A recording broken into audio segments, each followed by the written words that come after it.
Hello and welcome back to my channel. My name's Eva and here I come with another part of the Pedal Classic series. So the Pedal Classic series is a series of videos about legendary pedals that we all know about, where I talk about their history, etc.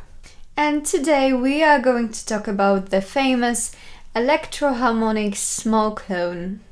So the Electro-Harmonix company was founded in 1969 by Mike Matthews, but the small clone hit the scene in 1979, the same year as the famous Boss CE2 chorus. The original small clone was manufactured from 1979 up until 1983, when the Electro-Harmonix company went bankrupt.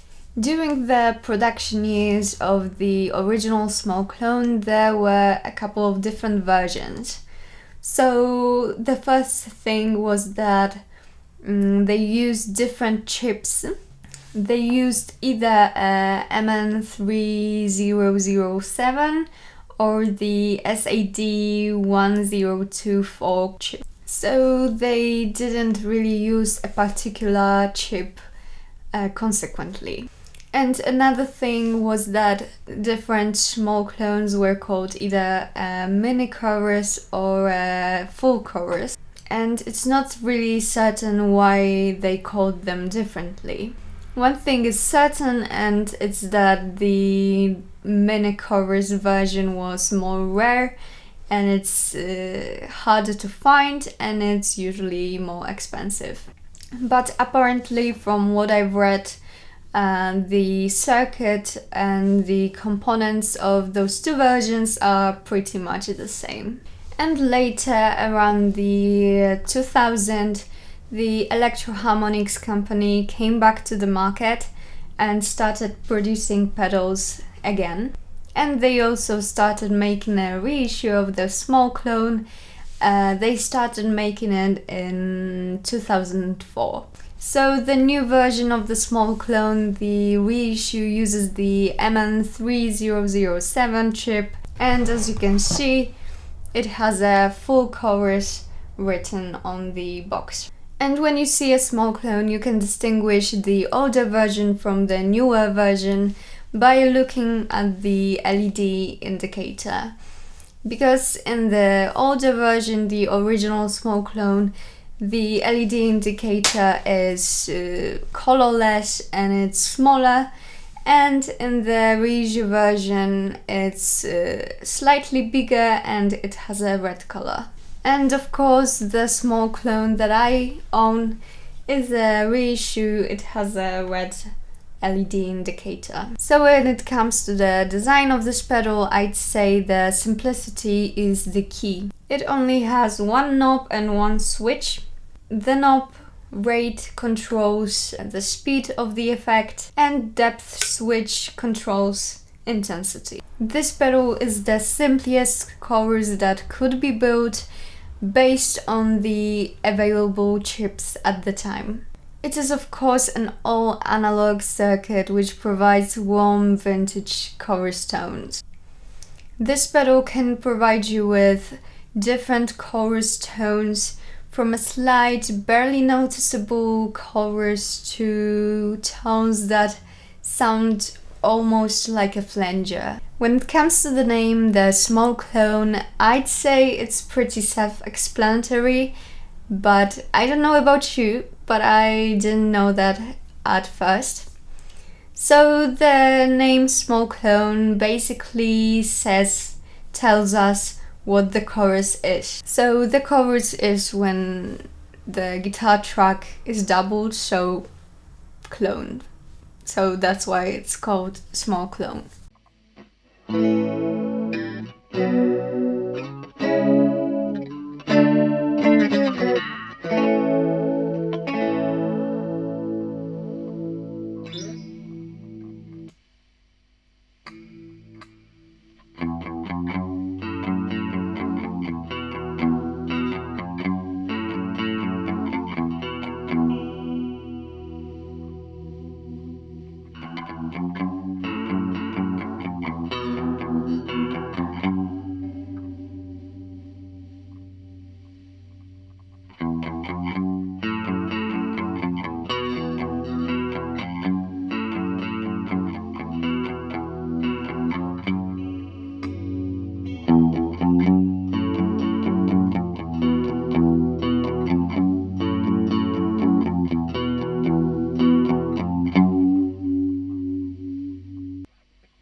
So the small clone was used by a diverse array of different artists, but the most notable of them is of course Kurt Cobain from Nirvana, and the Electro-Harmonix company is of course aware of that, and they use it for advertisement, for example on the pedal box. So if you're trying to get the perfect tone for playing Come As You Are, then this is the pedal that you need. Kurt Cobain wasn't the only artist that used small clone. The other famous users were Johnny Greenwood or Billy Corgan.